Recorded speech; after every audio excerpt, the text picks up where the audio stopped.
بسم اللہ الرحمن الرحیم، السلام علیکم، صبح بخیر۔ میں ہوں محمد عمر اسلم اور آپ دیکھ رہے ہیں پاکستان ٹیلی ویژن نیوز پر پروگرام جائزہ۔ پروگرام جائزہ میں آج کی اچھی بات: اگر کسی کی خوبی دیکھو تو اسے بیان کرو، لیکن اگر کسی کی خامی دیکھو تو یہ تمہاری خوبی کا امتحان ہے۔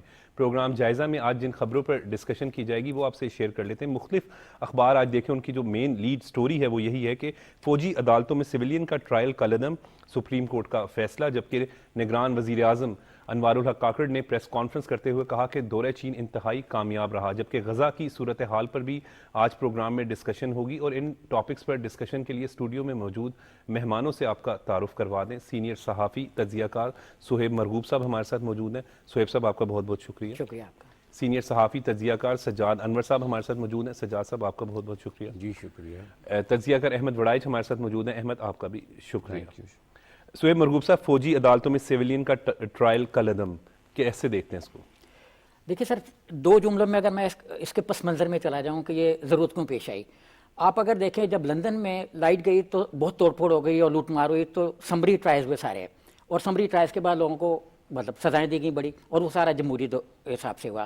امریکہ میں 6 جنوری کے انسیڈنٹ، ہمارے جو 9 مئی کے انسیڈنٹ اس میں ملتے جلتے تھے، ان کا بھی ٹرائل جو بڑی تیزی کے ساتھ ہوا، اور آپ دیکھیں سمری کورٹس بنی ہیں۔ جیسے جب امریکہ میں ٹیررزم ہوا تو ملٹری کورٹس بنی، اور کرنل صاحبان جتنے بھی تھے انہوں نے وہاں پہ ٹرائل کے، جس کو گوانتانامو کے کیسز بھی گئے وہاں پہ۔ تو ملٹری کورٹس اس وقت بنتی ہیں جب ضرورت پیش آتی ہے کہ جو شاید سویلین کورٹس اس طریقے سے نہ کر سکیں جس طریقے سے فوج کو پتہ ہوتا ہے کہ ہم اپنے ڈیفینس میں کیا لیمٹس ہیں۔ اگر ہم کانسٹیٹیوشن کو دیکھیں تو 9 سے 14 تک 13 تک جو ہے وہ تو پبلک کو رائٹس دیتے ہیں کہ آپ نے بولنا کیسے، قانون کیسے نافذ ہوگا، سب پہ یونیفارم لا کا اطلاق ہوگا۔ تو جب قانون سازوں نے یہ دیکھا، ان سازوں نے، کہ 9 سے آگے تک تو ہم نے بہت رائٹس دے دیے پبلک کو، تو انہیں یہ پھر یہ محسوس ہوا کہ کہیں یہ عدالتی اور ایک عسکری نظام جو ہے اس کو نہ کہیں سیبوٹاج کر دے، یہ جو ایک آزادی ہے۔ تو پھر انہوں نے آرٹیکل 14 سے آگے کچھ تھوڑی سی پابندیاں لگانا شروع کی، اور بھٹو دور میں بھی اس میں کافی ساری ترامیم ہوئی، جو بعد میں کانسٹیٹیوشن 13 میں، اس کے بعد 14-15 میں ان کو تھوڑا سا نیوٹرلائز کیا گیا۔ 8ویں ترمیم میں بھی تھوڑا سا ان کو مائنس کیا گیا، جو بعد میں کالعدم ہو گئی، تبدیل ہو گئی۔ تو ہمارا جو یہ والا جو فیصلہ ہے، اس میں ایک تو یہ کہ ابھی جیسے یہ جو ایکٹ آیا تھا، اس میں ترمیم کی اس میں اپیل کی گنجائش دی گئی تھی۔ ان کے پاس اپیل کا رائٹ موجود ہے، اور اس کے لیے کتنے جج بیٹھ، دیکھیں لارجر بینچ اور فل بینچ، فل کورٹ کو ہم ابھی تک ڈیفائن نہیں کر سکے۔ خود ویسٹرن جو عدالتی نظام ہے وہ بھی ڈیفائن نہیں کر سکا کہ لارجر کورٹ سے کیا مراد ہے۔ بعض لوگ کہتے ہیں 3 اگر جج کسی کیس میں بیٹھ جائے تو لارجر بھی ہوتا ہے اور ایک وہ بڑا بینچ بھی ہوتا ہے۔ اور اس میں سیویلینز کی ملٹری ٹرائل کو 5 ججوں نے متفقہ طور پر کالعدم قرار دیے۔ اچھا، کچھ چیزوں میں متفقہ ہے، کچھ میں تھوڑا سا ایک 4-1 کا بھی ڈیسیجن ہے۔ جی بالکل۔ تو یہ ہم اس کو ایسے لے سکتے ہیں کہ ابھی جوڈیشری یہ جو مطلب ہیئرنگ ہوئی ہے کیس کی، اس میں انہوں نے خالصتاً پبلک کے جو رائٹس ہیں اس کے اینگل سے دیکھا ہے۔ ابھی اگر ہم دیکھیں کہ اسٹیٹ کے کیا رائٹس ہیں، اسٹیٹ کے بھی تو کوئی رائٹس ہے نا کہ وہ اپنی ایک حفاظت چاہتی ہے۔ جیسے کل پرائم منسٹر صاحب سے سوال ہوا ہے اسی طرح کا ایک، تو انہوں نے اس کا بڑا جواب دیا کہ اگر یہی اس طرح کی ایکٹیویٹیز کوئی اور جماعت کرتی، سپوز پیپلز پارٹی کرتی، پی ایم ایل نون کرتی، یا ایون JUI کا انہوں نے بڑا تفصیل سے ذکر کیا کہ اگر JUI کرتی تو کیا ری ایکشن ہوتا عوام کا۔ اور لوگ یہ کہتے ہیں کہ شاید اسلام جو ہے ریڈیکلائز ہو گیا، اسلام لوگوں میں ایک چیز اشتعال کے پھیلا رہا ہے۔ تو یہ چیزیں جو ہے نا، یہ ہمیں ایک قانون کے علاوہ ایک ریاستی ڈھانچہ بھی ہوتا ہے۔ ابھی میں مثال دوں گا آپ کو کونڈولیزا رائس کی۔ جب گلف وار ہوئی تو امریکنز نے، CNN نے، اور جتنے بھی چینلز تھے وہ ڈشوں کے زمانے میں پاکستان میں ڈشیں آنا شروع ہوئی، میں نے بھی لگائی، تو ہم نے یہ دیکھنا شروع کیا کہ بڑا ایکسس کر رہا تھا کونڈولیزا رائس کے بیان سے پہلے CNN اور دیگر چینلز جو ہیں۔ پھر انہوں نے کہا کہ اسٹیٹ کا جو رائٹ ہے، اسٹیٹ کی جو سیکیورٹی ہے، وہ پرائرٹی ہے کسی بھی چیز کے اوپر، چاہے وہ انسانی حقوق ہوں، چاہے وہ بیسک رائٹس ہوں، چاہے وہ بولنے کے حق ہوں۔ تو اس کے بعد انہوں نے کہا کہ ہم یہاں پہ اسٹیٹ کا جو رائٹ ہے وہ نافذ کریں گے، اور ہم اس میں آپ کو مطلب روک دیں گے۔ تو وہاں پہ روک دیا گیا۔ CNN نے اس کے بعد کچھ نہیں دکھایا اس پہ، اور کچھ انہوں نے اس کو نہیں کیا۔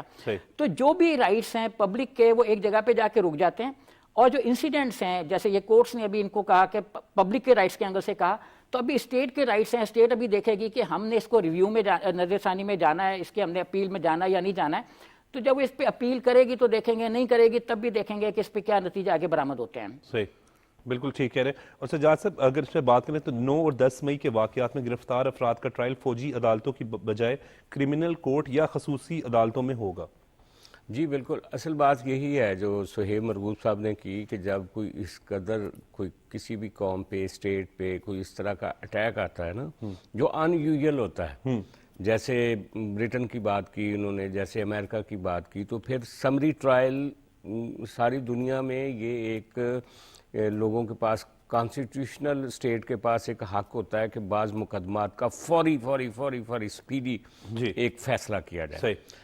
تو اس میں تو میں سمجھتا ہوں کہ پہلے بہت تاخیر ہو گئی. 9 مئی کو اب تک آپ دیکھیں کتنے مہینے گزر گئے ہیں، اور وہ کلپریٹس جنہوں نے ہماری فوجی تنصیبات پہ حملہ کیا پہلی دفعہ، اور ایسا واقعہ کبھی نہیں، 9 مئی کا واقعہ تو کبھی دشمن ایسے حملے ضرور خواب دیکھ سکتا ہے لیکن اس کی بھی ہمت نہیں. دیکھیں اس پی ٹی آئی کے ساتھ تو اس طرح کے واقعات نہیں ہوئے جو پیپلز پارٹی کے ساتھ ہوئے ہیں یا جو دوسری پولیٹیکل پارٹیوں کے ساتھ، صوبوں کی چھوٹی جماعتوں کے ساتھ ان کے گریونسز کہیں زیادہ ہیں پی ٹی آئی کی نسبت نا، لیکن انہوں نے کبھی اس طرح کی مطلب جسارت نہیں کی جس طرح کا کام انہوں نے پی ٹی آئی نے کیا. اور پھر ان کا لیڈر سر عام یہ کہتا تھا کہ اگر مجھے رینجرز اٹھائیں گے تو پھر لوگ کہاں جائیں گے، یعنی کہ اور پھر ثابت ہوا ان کے جو ڈیپٹیز تھے ان سب نے کہا کہ ایک کور کمیٹی میں فیصلہ کیا گیا تھا کہ لوگ لبرٹی سے وہاں جائیں گے، پنڈی سے وہاں جائیں گے، پشاور سے وہاں جائیں گے. پی ٹی آئی کے تو میں سمجھتا ہوں کہ ہم نے تو بہت لیٹ کر دیا یہ جو ملٹری کورٹس بنانے میں، اور یہ وہ اگر نہ بھی ملٹری کورٹس بنتے، اگر سمری ٹرائل ان کا شروع ہو جاتا سول کورٹس اور فوجداری عدالتوں سے، تو اب تک یہ سارے لوگ جو ہیں ان کو سینٹنسز ہو چکے ہوتے، سزائیں مل چکی ہوتی. تو اب ضرورت کیا ہے؟ ضرورت یہ ہے کہ بدقسمتی سے ہمارا جو سول جو لوور جوڈیشری کا نظام ہے، آپ کبھی لوور کورٹس میں جائیں، سول کورٹ سے لے کر نیچے سے لے کر سیشن جج تک، آپ دیکھیں کہ لوگ صرف تاریخ، ہر موقع پہ ایک تاریخ ڈال دی جاتی ہے، نہ وکیل تیار ہو کے جاتے ہیں، نہ کیس فائنلائز ہوتا ہے، لوگوں کی نسلیں گزر جاتی ہیں. اور یہ کوئی کام صرف سول کیسز میں نہیں ہوتا، یہ کام فوجداری مقدمات میں بھی ہو رہا ہے. یعنی ایک قتل کا مقدمہ جو 1964 میں یا 1960 میں درج ہوا ہے، وہ ابھی تک وہ درمیانی عدالتوں کے درمیان ہی چکر لگا رہا ہے. کہنے کا مطلب اسپیڈی ٹرائل ہونا چاہیے. تو بیسیکلی ہمیں اگر عدلیہ یہ سمجھتی ہے کہ انسانی حقوق اور دوسری چیزوں کو وہ ان کا خیال رکھنا ضروری ہے، تو ساتھ ساتھ ان کو چاہیے ہماری سپیریئر جوڈیشری کو کہ وہ جو لوور جوڈیشری ہے اس میں کچھ ریفارمز وہ خود بھی کر سکتے ہیں. کچھ ریفارمز جو ہوتی ہیں وہ صوبائی اسمبلیاں اپنے قانون سازی کے ذریعے، کچھ نیشنل اسمبلی اپنی قانون سازی کے ذریعے کر سکتی ہے، لیکن کچھ ریفارمز جوڈیشری اٹ سیلف کر سکتی ہے. تو ہمیں اس طرف پیش قدمی کرنی چاہیے تاکہ اس طرح کا کوئی واقعہ، 9 مئی جیسا واقعہ کبھی پھر بھی ہو تو ہفتے 10 دن میں سپیڈی ٹرائل ہو اور ان کو سزائیں ملیں اور ان کو معلوم ہو کہ اس کی سزا کتنی سخت ہے. کیونکہ 9 مئی کا واقعہ جس کی آپ بات کریں سجاد صاحب، وہ تو انتہائی قابل افسوسناک ہے. نہیں، وہ پاکستان کی تاریخ پہ ایک بدنما داغ ہے یہ واقعہ. اور وہ جو کل کاکڑ صاحب نے، وزیر اعظم کاکڑ صاحب نے بات کی نا کہ یہ رائٹ تو کسی کو بھی نہیں دیا جا سکتا، وہ تو جناح ہاؤس تھا، ایک مانومنٹ تھا پاکستان کا، ایک ہسٹوریکل مانومنٹ تھا جس کو انہوں نے برباد کیا. عام آدمی کے گھر پہ بھی اس طرح کا اٹیک جو ہے وہ کوئی بھی ریاست برداشت نہیں کرتی. ایک عام سیولین کے گھر کے اوپر جا کے کوئی توڑ پھوڑ کرے تو اس کو ریاست کا کام ہی، یہ جو ڈسٹورشن ہے کیا اس کو کوئی برداشت کر سکتا ہے؟ تو یہ جو روایت قائم کر دی ہے نا پی ٹی آئی نے کہ جو مخالف ہے اس کے اوپر چڑھ دوڑو، اس کو پوائنٹ آف ویو رکھنے کا بھی حق نہیں ہے اس کے اوپر. اور ان کے نیریٹو کیا تھے کہ جو ہمارا مخالف ہے ان کے بچوں کی شادیاں نہیں ہو سکتی، جو ہمارا مخالف ہے اس کو وہ چوروں کا ساتھی ہے. تو بیسیکلی یہ ایک نقطۂ عروج تھا 9 مئی عمران خان کا جو ایک پوائزنسٹ ایجنڈا تھا نا، جو زہریلا ایک پولیٹیکل نیریٹو تھا، اس کا وہ نقطہ عروج تھا. بالکل. اور انہوں نے جھوٹا پروپیگنڈا بھی بہت مسلسل رکھا. اور اگر 9 مئی کا واقعہ نہ ہوتا تو آج پی ٹی آئی اور عمران خان اور چیئرمین تحریک انصاف جو مسائل سے گزر رہے ہیں شاید ان کے اوپر بھی اتنے مسائل نہ آتے. 9 مئی نے ان کی پارٹی کو، ان کی سیاست کو بھی بہت نقصان پہنچایا، اور پاکستان اگر وہ قانون ہاتھ میں نہ لیتے، پاکستان کے سماجی اور سیاسی دھارے کو بھی بہت اس نے. سہیب صاحب آپ کچھ کہنا چاہ رہے تھے؟ میں سر اس میں تھوڑا سا اضافہ کرنا چاہ رہا تھا کہ جنرل ضیاء کے زمانے میں جب ملٹری کورٹس بنی اور انہوں نے جب فیصلے دینا شروع کیے تو آپ یقین کیجئے میں اس زمانے میں بہت اپنا تھا ایکٹیو جرنلزم میں جی تو لوگ یہ مطالبے کر رہے تھے کہ ہمارے کیسز بھی فوجی عدالتوں میں چلائے جائیں. ابھی جیسے کل ہمارے پرائم منسٹر صاحب نے ایک بیان دیا کہ ایک جرنلسٹ نے سوال کیا تو اس کے انہوں نے کہا کہ اگر میرے اور آپ کے درمیان کوئی تنازع کھڑا ہو جاتا ہے ایون پلاٹ کا چھوٹا سا تو ہماری جو نسلیں ہیں بچے ہیں ان کے مرنے تک بھی شاید ڈیسیجن نہ ہو. جی بالکل. احمد وڑائچ آپ کیا کہیں گے اس فیصلے کے حوالے سے فوجی عدالتوں میں جو سویلین کا ٹرائل ہے وہ کالعدم قرار دیا گیا؟ عمر صاحب اس میں بڑی کلیئر بات ہے کہ یہ سویلینز کا ٹرائل ہو بھی نہیں رہا. ٹھیک ہے, لفظ آیا سویلینز کا, یہ سویلینز کا ٹرائل تو نہیں ہے. یہ ٹرائل کن لوگوں کا ہے؟ یہ ان لوگوں کے خلاف چارج شیٹ ہے جنہوں نے دہشت سے, پوری وحشت سے اور سوچی سمجھی ایک سازش کے ذریعے, سہولت کاری کے ذریعے اور پورا ایک مائنڈ سیٹ لے کر جس کی تیاری تھی اس تیاری کے ذریعے یہ سازش کی گئی جو دہشت گردی کی گئی. یہ ان لوگوں کا ٹرائل ہے جنہوں نے ریاست کے ساتھ کھلواڑ کیا, جنہوں نے انارکی پھیلائی اور جنہوں نے ساری چیزوں کو سبوتاژ کرتے ہوئے قانون کو اپنے ہاتھ میں لے لیا. اور جو قانون ہے وہ اس بارے میں بڑا کلیئر ہے. جو 1952 کا یہ جو بنا تھا ان کا ضابطہ ملٹری کا, اس میں یہ بڑی کلیئر چیز تھی کہ جو آرمی کی تنصیبات ہیں, جیسے 21D کے اوپر بات ہوتی رہی ہے کہ جو تنصیبات ہیں, جو ان کی گاڑیاں ہیں, جو ان کی عمارتیں ہیں, اور پھر 2DD بھی اس میں امینڈ کر کے دیا گیا کہ آپ ان کی طرف نہیں جا سکتے, آپ ان کے اوپر حملہ کر ہی نہیں سکتے. آپ مجھے بتائیے کہ سب سے پہلے جو شاعری ہوتا ہے اس کے اوپر فرائض ہوتے ہیں, جب وہ فرائض پورے کرتا ہے پھر اس کے حقوق کی بات ہوتی ہے. آئین نے شہریوں کو سارے حقوق دیے لیکن ان کی پھر ذمہ داری لگائی گئی ہے. جی ہر شخص کی ذمہ داری لگائی گئی کہ بھئی آپ کی یہ ذمہ ہے, آپ فلاں حدود جو ہے وہ کراس نہیں کر سکتے. اگر آپ لمیٹیشن کو کراس کر دیں گے تو کراس کرنے کی صورت میں پھر جزا بھی ہوتی ہے, پھر سزا بھی ہوتی ہے. اب دیکھیے جیسے اینٹی نارکوٹکس کورٹس ہیں یا اس کے علاوہ جو ہیں وہ سائبر کرائم کی کورٹس ہیں, ہر چیز کی ایک علیحدہ ایک اسپیشل کورٹس بنائی گئی ہیں. اسی طرح ایک ملٹری کی کورٹ بنائی گئی ہیں. ملٹری کورٹ جو بنائی گئی تھی وہ تو اس لیے بنائی گئی تھی کہ جو ان کے عام ملازم ہیں ان سے لے کر جو آرمی چیف تک اگر کوئی معاملہ ہوگا تو اس میں جو ہے وہ چیزیں ڈسکشن ہوں گی تو ان کے آرمی ایکٹ کے تحت ہوں گی. اب سویلینز کو کیا ضرورت ہے؟ میں سوال بنیادی اس کے اوپر بات کرتے ہیں تو میں بھی ایک بنیادی چیز بات کرتا ہوں کہ سویلینز کو ملٹری ٹرائل تک نہیں جانا چاہیے, لیکن یہ کہ پھر سویلینز کو ملٹری کے جو حدود ہیں ان کی طرف بھی نہیں جانا چاہیے لیس ہو کر جتھے کے ساتھ, اسلحے کے ساتھ. ہم 9 میں چھوڑ دیتے ہیں 1 منٹ کے لیے, ہم یہ بھی بات نہیں کرتے کہ سویلینز نے کیا کیا. ہم تو یہ بات کر رہے ہیں کہ بھئی آپ لوگوں کو جانے کی ضرورت کیا تھی, آپ لوگوں کو حملہ کرنے کی ضرورت کیا تھی. آپ نے جو سمبل تھے, جو ریاست کے سمبل تھے, آپ نے ان کو توڑ دیا, آپ نے جہازوں کے اوپر حملہ کر دیا, ٹینکوں کے اوپر حملہ کر دیا. یعنی کہ آپ نے وہ کام کیا جو آج تک کسی اور نے نہیں کیا.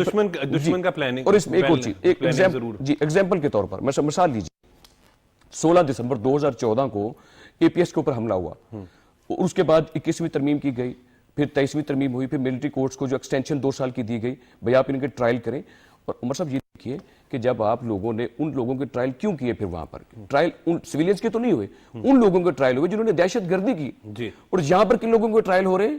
جن لوگوں نے دہشت گردی کی ہے, جن لوگوں نے ریاست کا ظلم کیا. اگر پھر انہوں نے کچھ نہیں کیا تو پھر ان کو بھی چھوڑ دیتے, اگر ان کو بھی کچھ نہیں کہنا تو.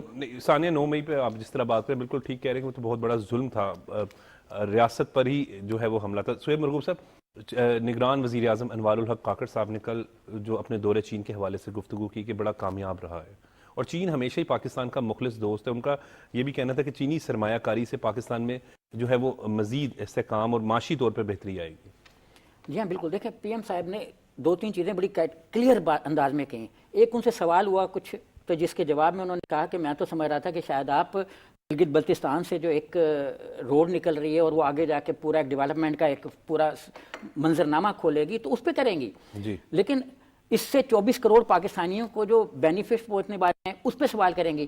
اچھا PM صاحب نے اس میں بڑا واضح کیا کہ ہماری انویسٹمنٹ نہ صرف گورنمنٹ لیول پہ ہوگی, جیسے 20 MOU سائن کیے انہوں نے, ان MOUs پہ سگنیچر کے بعد 2 MOUs ہیں جس پہ $10 ارب کی انویسٹمنٹ ہوگی. ان سے جب یہ پوچھا گیا کہ $10 ارب کے بعد ٹوٹل والیوم کتنا ہوگا 20 MOUs میں, تو انہوں نے ایک بات کی کہ یہ ضروری زیادہ یہ ہے کہ آپ یہ دیکھنے کی بجائے کہ اعداد و شمار یہ کیسے, آپ اس پہ جائیں کہ اس کے بینیفٹس کیا ہوں گے, اس کا جینڈر ایفیکٹ کیا آئے گا, کہ مطلب کس ریجن پہ ہوگا, پروونشل ہوگا, ملک میں ہوگا, انٹرنیشنل ہوگا, ایکسپورٹ اورینٹڈ انڈسٹری لگیں گی یا امپورٹ اورینٹڈ, اس میں را مٹیریل امپورٹ ہوگا. تو اس سے مطلب انہوں نے کہا کہ جو آپ کے لیے وینیوز کھلنے والے ہیں اب آپ کو چاہیے کہ قوم کو ان کے لیے تیار کریں. تو اب ہمیں ایکچولی یہ چاہیے کہ ہم اپنے آپ کو اس چیز کے لیے تیار کریں جس کا چائنا کے ساتھ ہمارے معاہدے کے بعد اثرات برآمد ہوں گے. اب میں آپ کو ایک چیز بتاؤں کہ انہوں نے جس پہ کہا کہ ابھی تک ہم چائنا کے ساتھ کلچرل اور ہیومن لیول پہ رابطے قائم نہیں کر سکے, مطلب میڈیا زیرو ہے چائنا کے معاملے میں اور ان کا کوئی کانٹیکٹ چائنا کے ساتھ نہیں ہے. اس سے چینی زبان کے حوالے سے بھی بات کی اس کے ساتھ ایک تو ہمارے اوپر کلچرل انویژن ہو رہی تھی ویسٹ سے. چائنا کے ساتھ چائنا کلچرل انویژن نہیں کرتا ہے, چائنا تو ایکچولی اس طرح کی ایجوکیٹ کرتا ہے کہ آپ اپنے آپ کو فائنینشلی اور مورلی کیسے اسٹرانگ کر سکتے ہیں. چینی کہاوت ہے کہ اگر کسی کو ضرورت ہے تو اس کو مچھلی کھانا نہ سکھاؤ بلکہ مچھلی پکڑنا سکھاؤ تاکہ وہ جو ہے وہ خود باعزت روزگار جو ہے وہ کما سکے. جی ہاں, تو وہ یہی پاکستان کو بتانا چاہ رہے ہیں کہ آپ مچھلیاں پکڑنا سیکھیں اور اس کو آگے چلائیں. تو انہوں نے پی ایم صاحب نے یہ بھی کہا کہ ہمارے ان کے ساتھ جو معاہدے میں اس میں جب ان سے یہ کوشچن ہوا نا کہ آپ فیوچر میں اس کو کنٹینیو رکھا جائے گا کہ نہیں, تو انہوں نے کہا کہ چائنا اس چیز کو سمجھتا ہے کہ پاکستان کے عوام اور لوگ جو ہیں وہ چائنا کے ساتھ ہیں اور وہ یہ چھوٹی موٹی مس انڈرسٹینڈنگ جو پچھلے ایک دور میں ہوئیں وہ فیوچر میں نہیں ہوں گی, اور ہوں گی بھی تو چائنا اس کا کوئی امپیکٹ نہیں لے گا. آپ نے کبھی یہ نہیں سنا ہوگا کہ چائنا کے ساتھ ہمارا کوئی ایشو ڈیولپ ہوا ایون فائنانس میں یا جب بھی پاکستان پہ کوئی مشکل وقت آتا ہے ہمیں یاد رہنا چاہیے کہ کچھ عرصہ قبل جب ڈیفالٹ ہونے کی باتیں ہو رہی تھی تو چائنا ہی پاکستان کے ساتھ سٹینڈ کر رہا تھا. تو وہ مطلب اس نے فوراً مخلص دوست ہونے کا ثبوت دیا. $6.3 بلین کا جو تھا آپ نے وہ ریشیڈول کر دیا تھا ایک میٹنگوں کے بعد. اب بھی جو پی ایم صاحب نے کہا کہ اس میں نہ صرف یہ کہ ایک میجر میٹنگ ہوئی پی ایم کی اور ان کے پریزیڈنٹ کی, اس کے ساتھ سائٹ پر کافی ساری میٹنگز ہوئیں جس کے مطلب پولیٹیکل انٹرنیشنل اور باقی بھی ریجنز پہ اثرات مرتب ہوں گے. تو ہمیں ان ساری چیزوں کے لیے تیار رہنا چاہیے بجائے اس کے کہ ہم فروئی معاملات میں الجھے رہیں کہ اس کے یہ جو بات ہوئی اس کا کیا نتیجہ, اس کا کیا ہوگا, وہ حکومت کنٹینیو کرے گی کہ کرے گی. تو یہ چیزیں جب معاہدے ہوئے ہیں نا ایم او یو اس طرح کے نہیں ہیں کہ کہیں آپ اس کو رکھ دیں اور یہ نہ ہو, کیونکہ چائنا ولنگ رکھتا ہے, اس کی پوری ولنگنیس ہے کہ اس پہ امپلیمنٹ ہو, اور جب ان معاہدوں پہ امپلیمنٹ ہوگا تو اس اثرات جو پی ایم صاحب کی باتوں سے کل بالکل واضح تھا کہ یونیفارم ہوں گے پورے ملک پر. یہ نہیں ہے کہ وہ کسی ایریا میں کنفائن ہوں گے, سوسائٹی کے کسی طبقے پر وہ صرف مرتب ہوں گے, تو پورے ملک پر مرتب ہوں گے. بالکل. سجاد انور صاحب سے بات کریں گے لیکن وقت ہو رہا ہے بریک کا. بریک کے بعد جب ہم آئیں گے تو نگران وزیر اعظم انوار الحق کاکڑ صاحب کی پریس کانفرنس پر جو مزید گفتگو کریں گے سجاد انور صاحب کے ساتھ, لیکن ابھی وقت ہوا ہے بریک کا.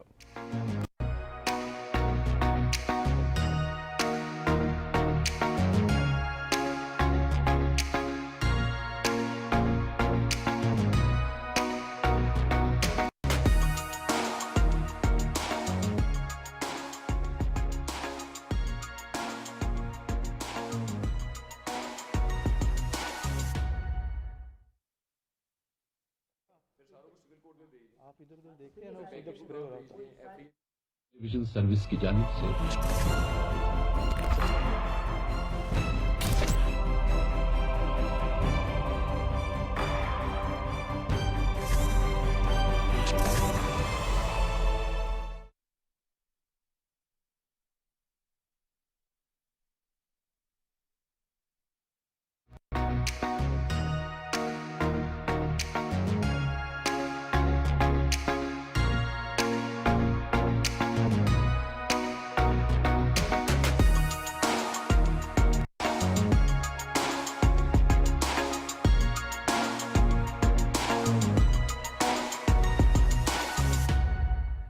Welcome back. سجاد صاحب, کل نگران وزیر اعظم انوار الحق کاکڑ صاحب نے کہا کہ چینی انویسٹمنٹ سے, چینی سرمایہ کاری کے ذریعے ملک میں جو ہے وہ معاشی استحکام آئے گا. ہم جب پاکستان کی بات کرتے ہیں تو معاشی صورتحال بڑی, آپ کو پتہ ہے کہ ہماری جو ہے وہ ایک اچھی کوئی صورتحال نہیں, تو اس کے لیے ضروری ہے, اور یہ دورہ جو ہے دورہ چین انتہائی کامیاب رہا ہے. بالکل وزیر اعظم صاحب نے درست کہا. دیکھیں جو ہمارے دنیا کے ساتھ آج سے 70 سال پہلے تعلقات قائم ہوئے تھے تو وہ عام طور پہ نا اسٹریٹجک نوعیت کے تعلقات تھے. ہمیں بہت ساری امداد لوگ دیتے تھے, لیکن وہ دیتے تھے فوجی امداد دیتے تھے, ریجن میں لڑائیوں کے حوالے سے ہمیں خاص طور پہ یہ جو روس کے ساتھ کولڈ وار تھی یو ایس ایس امریکہ کی, اس میں ہم کافی مصروف رہے, تو اس کے نتیجے میں ہماری اکانومی نے سفر کیا اور انہوں نے ہمیں ایک طفیلی ایک سیٹلائٹ ریاست کے طور پہ استعمال کیا. چائنا کا مسئلہ یہ ہے کہ چائنا اپنے پارٹنرز کے ساتھ بزنس کرتا ہے اور ان کو بزنس سکھاتا ہے جی اور وہ ان کو سیلف سفیشینٹ کرتا ہے، جیسا ابھی آپ نے تھوڑی دیر پہلے کہا وہ کہ مچھلی والی مثال دی. تو چائنا کا بالکل پاکستان کے ساتھ جو نئے روابط شروع ہوئے، چائنا کے ساتھ تو پرانی دوستیاں ہیں، لیکن چائنا جیسے ہم نے پہلے سی عرض پیک کیا اور اس کے ساتھ کہ پہلے ان کے ساتھ صرف ہمارے ڈپلومیٹک ریلیشنز تھے، پھر وہ اکنامک ریلیشنز بنے، پھر وہ اسٹریٹجک ریلیشنز بنے، لیکن سی پیک کے بعد ایک انقلاب آیا جی دونوں طرف کے، اور دونوں سماجوں کو سمجھنے کے لیے بھی ایک گیم نیا چینجر پلیٹ فارم ملا. گیم چینجر آپ اس ہاں، اس میں سہیب مرغوب صاحب نے بھی صحیح پوائنٹ آؤٹ کیا جو وزیر اعظم صاحب نے کل کہا کہ دو چیزوں میں ہم نے ایڈوانس نہیں کیا اس سارے عرصے میں.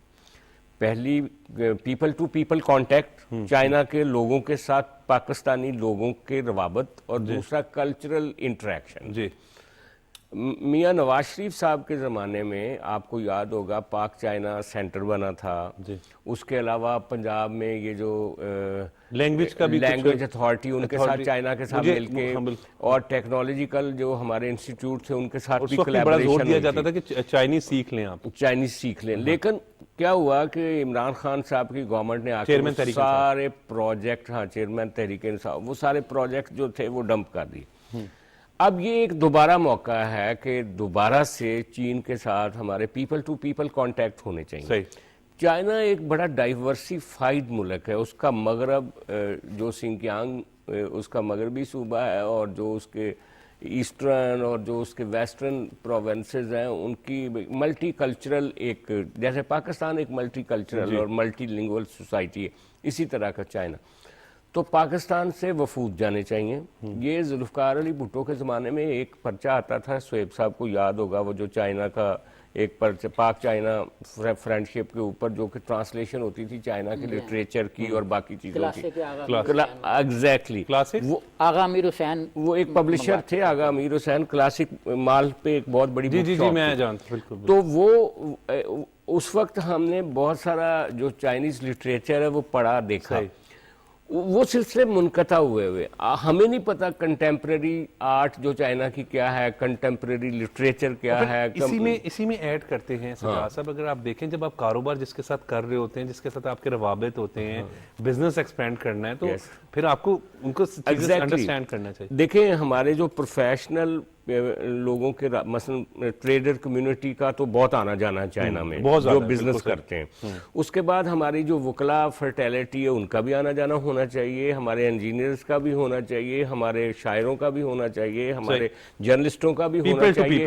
پیپل ٹو پیپل نا، اور ہر لیول پہ ہونا چاہیے. اس کے نتیجے میں ایک دوسری سوسائٹی کو سمجھنے میں اور لینگویج کے جو بیریئرز ہیں ان کو، ہمارے نیبرہڈ میں یار اب تو بس بھی چل پڑی ہے کہ آپ بس پہ بیٹھیں اور چائنا چلے جائیں، اور بڑا آسان ویزا ہے. اور دوسری بات یہ ہے کہ وہ جو ادارے بنائے گئے تھے پاک چائنا سینٹر جو اسلام آباد میں بہت بڑا ایک سیٹ اپ ہے، وہ میرا خیال ہے پروونسز میں، میرا اندازہ لاہور کے اندر بھی قذافی اسٹیڈیم کے قریب پلاک کے ساتھ ان کی کوارڈینیشن تھی، لیکن انڈیپینڈنٹ وہ جس طرح کا اسلام آباد میں ایک بہت بڑا ایک سینٹر بنا ہے نا، اس طرح کے سینٹرز بن جائیں جیسے لاہور میں بنے، کراچی میں بنے، پشاور میں بنے، کوئٹہ میں بنے، بلوچستان میں بنے، بڑے شہروں میں بنے، گلگت بلتستان. تو اس کے نتیجے میں بڑا فرق آئے گا. اور دوسری بات یہ ہے کہ دیکھیں جو جب ہم نے اب ایک لانگ ٹرم ریلیشنز ہیں ہمارے چائنا کے ساتھ، آنے والے وقت میں یہ جو ساؤتھ ہے، یورپ اور امریکہ کوشش کر رہا ہے کہ اس بلاک میں انڈیا کو ایک لیڈرشپ دی جائے. لیکن حقیقی لیڈر جو ہے نا اس ریجن کا وہ چائنا ہے. اور پاکستان امپورٹنٹ ہے، سب بہت امپورٹنٹ. اور پاکستان جو ہے وہ چائنا کا سمجھ لو کہ بحر ہند کی طرف ایک گیٹ وے ہے پاکستان. اور یہ جو سی پیک ہے، ہم نے پچھلے دنوں بھی ذکر کیا تھا کہ انہوں نے اپنے ہر کانٹیننٹ میں ایک رستے بنائے جو پرانے سلک روٹ. اب یہ مین فوکسڈ ایریا ہے. گوادر کو جس طرح سے دنیا میں پروجیکشن مل رہی ہے کہ ایک بہت بڑا بزنس سینٹر ہوگا، بہت بڑا ایک بلوچستان، ایگزیکٹلی اس کے نتیجے میں بلوچستان ہی نہیں پورا پاکستان پراسپر کرے گا. یہ جو دو مختلف روٹس ہیں آپ کے، ایک وہ جو کے پی کے اندر سے گزرتا ہے اور دوسرا روٹ جو پنجاب والا جی۔ ہے، یہ دونوں روٹ جب ایکٹیو ہو جائیں گے تو پاکستان میں بہت بڑا معاشی ایک میں سمجھتا ہوں کہ ایکٹیویٹی، اور جس کی ہمیں ضرورت بھی ہے. بالکل ٹھیک ہے احمد، بالکل ٹھیک ہے. اور احمد، اگر ہم نگران وزیر اعظم کی پریس کانفرنس کو دیکھیں تو ان کا یہی کہنا ہے کہ چین کا دورہ انتہائی کامیاب رہا. اور چین کے حوالے سے جب بھی ہم بات کرتے ہیں، کیونکہ ہمارا ہمسایہ بھی، سجاد صاحب بالکل درست بات کر رہے تھے کہ پیپل ٹو پیپل جو ہے وہ کنیکٹیوٹی ہمیں ہونا چاہیے. اور یہی بات جو ہے وہ نگران وزیر اعظم نے بھی کہی کہ ہمیں جو ہے وہ وہاں سے چینی سرمایہ کاری آئے گی تو مزید معاشی جو ہے وہ بہتر ہوں گے. دیکھیے وہاں پر بھی کروڑوں لوگ بستے ہیں اور پاکستان میں بھی کروڑوں لوگ رہتے ہیں.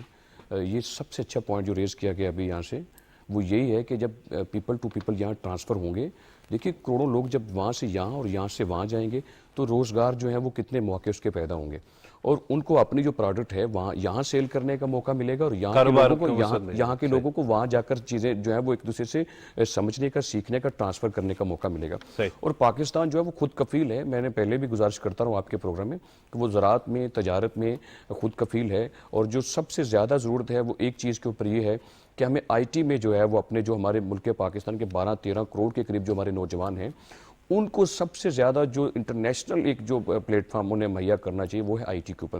اور سب سے بہترین آپ کے پاس موقع ہے کہ آپ چائنا کے ساتھ مل کر آئی ٹی کے اوپر جو ہے وہ کام کریں، اور جو پاکستان کی صنعت ہے، تجارت ہے، جو اس کی بیسک چیزیں ہیں اس کو پروموٹ کر دیں. اور آپ کی اجازت سے میں پچھلے سبجیکٹ صرف ایک لائن کہنا چاہوں گا جو کورٹس کے حوالے سے، صرف ایک لائن وہ یہ ہے کہ کوئی ملٹری کوڈ کا معاملہ کوئی اچھمبے کی بات نہیں ہے، کوئی ایسی بات نہیں ہے کہ وہاں یہاں سے ایک شخص کو آپ گرفتار کر لیں، یہاں پہ ٹرائل کر دیں اس کا. وہ ایسا نہیں ہوتا. اس کا پورا پروسیجر ہے جس میں آپ کو فیئر ٹرائل کا موقع ملتا ہے، انویسٹیگیشن آفیسر بیٹھتا ہے، عدالت لگتی ہے، چارج شیٹ ہوتا ہے، پھر ایویڈنس ہوتی ہے، ایویڈنس کے بعد آپ کو وکیل صفائی کا موقع ملتا ہے، پھر جا کے اس کا فیصلہ ہوتا ہے. یہ ہے سارا طریقہ کار. ابھی بریک کا وقت ہو رہا ہے. بہت بہت شکریہ سجاد انور صاحب، آپ نے اپنا قیمتی وقت دیا. بہت بہت شکریہ احمد ورائج، آپ نے بھی اپنا قیمتی وقت دیا. ناظرین، وقت ہو رہا ہے بریک کا.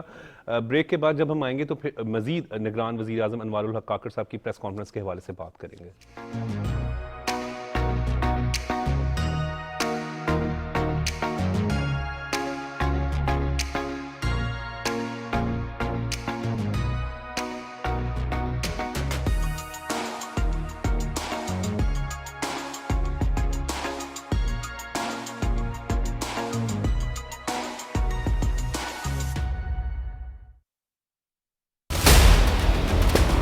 دنیا کرکٹ کے چمکتے ستارے، ایک سے بڑھ کر ایک،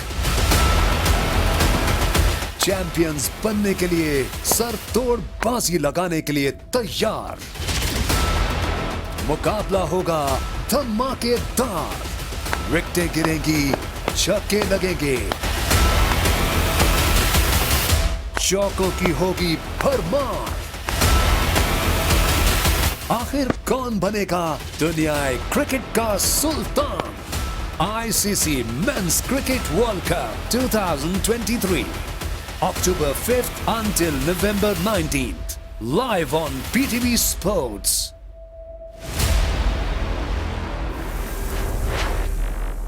Game on ہے.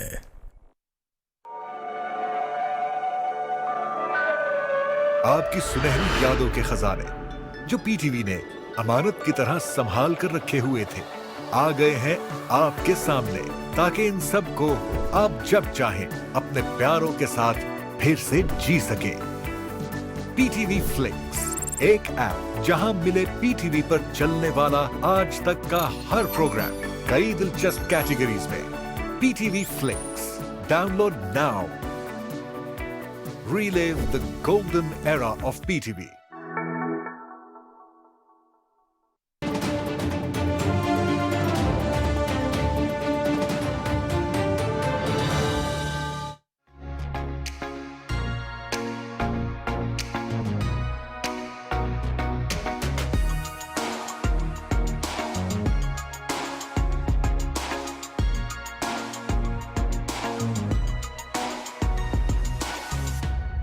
Welcome back. اسٹوڈیو میں ہمیں جوائن کیا سینئر صحافی تجزیہ کار خالد قیوم صاحب نے. خالد صاحب آپ کا بہت بہت شکریہ. بہت شکریہ. سینئر صحافی تجزیہ کار علی مسلم سائی صاحب، علی سائی صاحب آپ کا بھی بہت بہت شکریہ. خالد کریم صاحب، ہم نگران وزیر اعظم کے دورے چین کے حوالے سے جو انہوں نے پریس کانفرنس کی اس حوالے سے بات کر رہے تھے، کیونکہ چین جو ہے ہمیشہ ہی ہم سی پیک کا دیکھیں گیم چینجر کی صورت میں، پاکستان کا مشکل وقت آ جائے تو مخلص دوست کا ثبوت دیتا ہے، تو دورہ بہت کامیاب رہا یہ. دیکھیے اس میں کوئی شک نہیں کہ نگران وزیر اعظم پاکستان انوار الحق کاکڑ صاحب کا دورہ چین جو ہے وہ ہر لحاظ سے کامیاب رہا ہے، اور اس حوالے سے بھی سب سے اہم رہا ہے کہ سی پیک کے حوالے سے جو پیش رفت ہوئی ہے اس دورے میں اب وہ انتہائی اہم ہے. جی. اور سب سے بڑھ کر یہ ہے کہ سی پیک کا جو فیز 2 ہے جی. جو سابق پی ٹی آئی کے دور حکومت میں التوا کا شکار ہو گیا تھا، جس میں بڑی حد تک سابق وزیر اعظم شہباز شریف صاحب کی حکومت میں اس کو پھر سرگرم کرنے کی کوشش کی گئی، اب اس دورے میں جو ہے وہ اس میں عملاً جو پیش رفت ہے وہ ہوئی ہے دوسرے فیز کے حوالے سے، فیز 2 کے حوالے سے.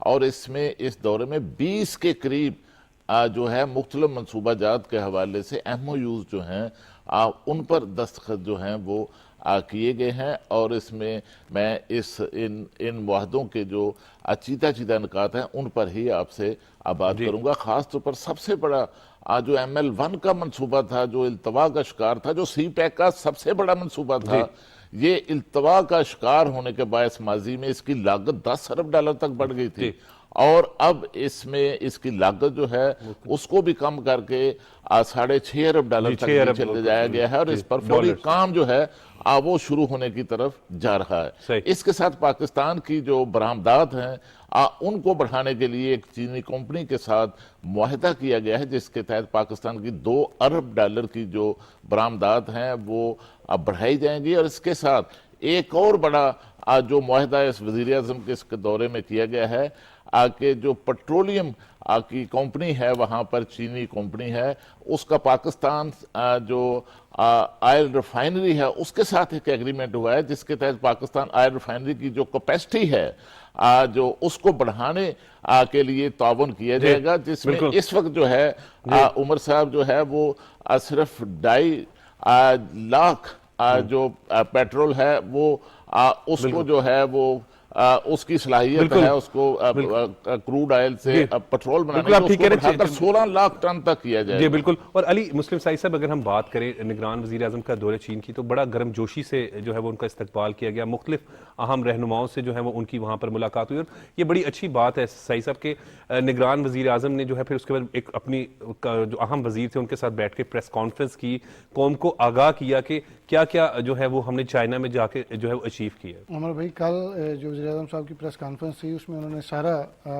ڈیٹیل چیزیں بتائیں، اور انہوں نے بتایا کہ دورہ چین جو ہے وہ کتنا ان کا کامیاب رہا.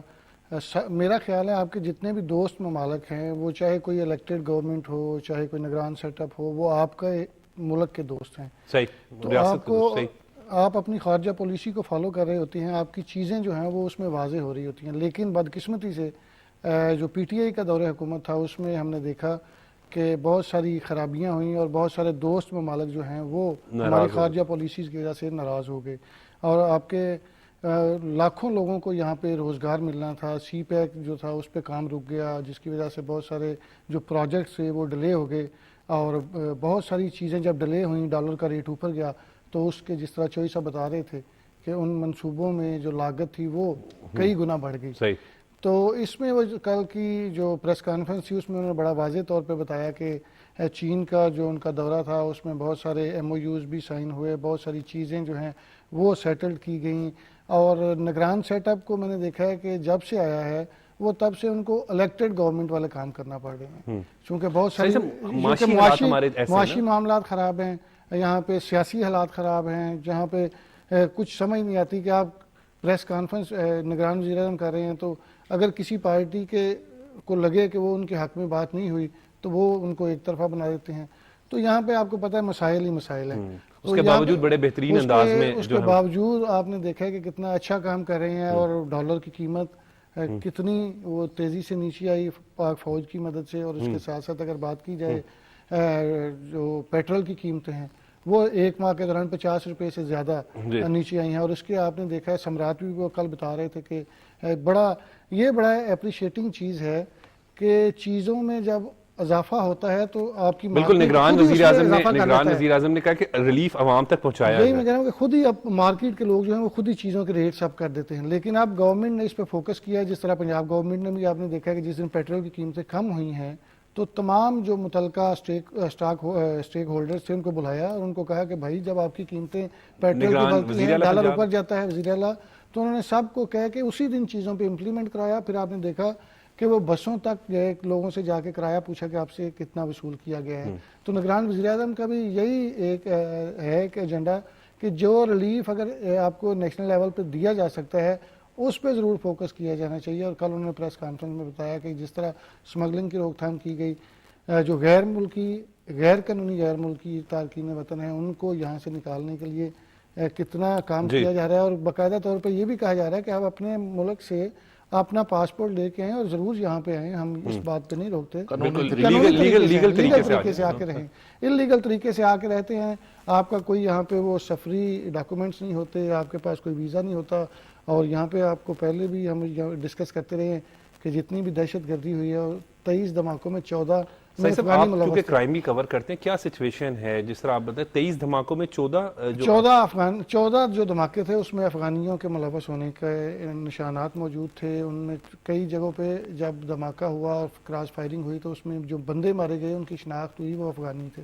اور یہاں پہ تو میں آپ کو پہلے بھی ایک دن بتا رہا تھا کہ لاہور جیسے شہر میں جو لاہور پولیس ہے ان سے بات ہو رہی تھی، ان کا کہنا تھا کہ یہاں پہ بائی ایئر ٹریول کر کے روٹ لے کے آتے ہیں، یہاں پہ بہت بڑی واردات کرتے ہیں 2-4 کروڑ کی، پھر اسی روٹ سے بائی ایئر واپس چلے جاتے ہیں۔ تو یہ افغانستان سے اس طرح کے لوگ جب آئیں گے تو ہمارے تعلقات بھی خراب ہوں گے، معاملات بھی خراب ہوں گے۔ پرائم منسٹر نے یہی کہا کہ ہم آپ کو پناہ دے رہے ہیں آپ کو امن کے لیے، اور اگر آپ ہمارا امن خراب کرنے آ رہے ہیں تو ظاہر ہے گورنمنٹ خاموشی سے تو نہیں بیٹھے۔ صاحب 9 مئی کے واقعات میں بھی جو ہیں وہ افغان شہری جو ہیں اس میں ملوث پائے گئے، جس طرح میاں والی میں جو تشدد کے واقعات ہوئے، آگ لگانے کے واقعات ہوئے، وہاں پر افغانی جو ہیں وہ وہاں گرفتار ہوئے۔ جی بالکل سہیب صاحب، غزہ کی صورتحال پہ اگر ہم بات کریں تو وہ اس کو بھی دیکھنا چاہیے کہ عالمی دنیا کے ہم کردار کے حوالے سے اگر بات کریں تو پیسے تو ہمیشہ نیوٹرل اور جمہوریت کے چیمپئن اور اس طرح کی باتیں کرتے ہیں، لیکن وہاں پہ معصوم فلسطینیوں کو شہید کیا جا رہا ہے، آل اوور مطلب دنیا بھر میں پروٹیسٹ ہو رہا ہے فلسطینیوں سے اظہار یکجہتی کے لیے۔ کیسے دیکھتے ہیں؟ مسلسل بطور پاکستانی ہمارا دل بھی دکھتا ہے، ہم بھی اس کی مذمت کرتے ہیں ہمیشہ۔ اچھا اگر آپ اجازت دیں تو میں 2-4 جملوں میں پی ایم کی جو خطاب تو اس پہ کہہ لوں۔ 2 چیزوں پہ ہم نے پرائم منسٹر صاحب کو بالکل اپریشیٹ نہیں کیا جو ہمیں کرنا چاہیے تھا۔ ایک یہ کہ اگر آپ ان کی پوری تقریر سنیں تو انہوں نے 10 منٹ خطاب فرمایا اور 1 گھنٹہ پورا 60 منٹ جو ہے وہ انہوں نے صحافیوں کو دے کہ جو مرضی پوچھ لو، سوالوں کے جواب تمام، اور اس میں کوئی مطلب ان کا جملہ ایسا نہیں تھا جس کو ہم ایڈیٹنگ کے پوائنٹ آف ویو سے کہہ سکیں کہ یہ ایکسٹرا تھا، یہ لفظ اضافی تھا، اس کو کاٹا جا سکتا تھا، مطلب اس میں ایڈیٹنگ کی بالکل گنجائش نہیں تھی۔ اس طرح انہیں بڑی کمپیکٹ شستہ الفاظ میں اور اپنی جس کو ہم کہتے ہیں نا کہ پوری انفارمیشن کے ساتھ سوالات کے جواب دیے۔ ایک یہ دوسرا انہوں نے بہت امپورٹنٹ نکتہ کہا کہ ہم کنسلٹیشن کے ساتھ آگے چل رہے ہیں، یعنی پوری ان کی جو 5 وزیر تھے 6 جو ساتھ گئے تھے وہ بھی وہاں تشریف فرما تھے، اور باقی مطلب انہوں نے کہا کہ ان وزیروں نے بھی الگ الگ میٹنگز کی، اور ہم کیبنٹ میں کنسلٹیشن کے ساتھ چل رہے ہیں، مطلب ایک فرد کی حکومت نہیں ہے کہ جس نے کہا تو ہو گیا، مشاورت کے ساتھ۔ مشاورت کے ساتھ، اچھا مشاورت سے ہی چیزیں بہتر ہوتی ہیں۔ تو ان 2 چیزوں پہ ہمیں پی ایم کو بالکل اپریشیٹ کرنا چاہیے۔ اب میں آتا ہوں آپ کے غزہ کے سوال کی طرف۔ اس وقت اگر آپ دیکھیں تو پوری دنیا میں عوام اور حکومتیں الگ الگ کھڑی دکھائی دے رہی ہیں۔ لندن میں جو ایک جس کو کسی نے کہا کہ یہ 0.1 ملین تھا، یعنی 1 لاکھ لوگ تھے، کسی نے کہا 3 لاکھ لوگ تھے، جو جس میں ایون جیوز بھی شامل تھے، یہ نہیں کہ وہ جو پرو پیلسٹینین فلسطین کے حق میں مظاہرہ تھا، لیکن اس میں پاکستانی بھی تھے، باقی دیگر شہروں کے بھی، دیگر ممالک کے بھی تھے، ہر رنگ نسل کے لوگ موجود تھے۔ اسی طرح امریکہ میں تمام شہروں میں، تو عوام ہمیں کہیں اور کھڑی نظر آ رہی ہے۔ ابھی آپ دیکھیں کہ ایک چیز ہمارے یہاں بالکل نہیں چھپی کہ اسٹیٹ ڈپارٹمنٹ اور پینٹاگون کے اندر فرسٹریشن ہے، وائٹ ہاؤس کے اندر فرسٹریشن ہے، جو ایون ایڈ دینے والا جو بائیڈن کے ادارے کا ڈائریکٹر ہیں انہوں نے 3 روز پہلے ریزائن کر دیا۔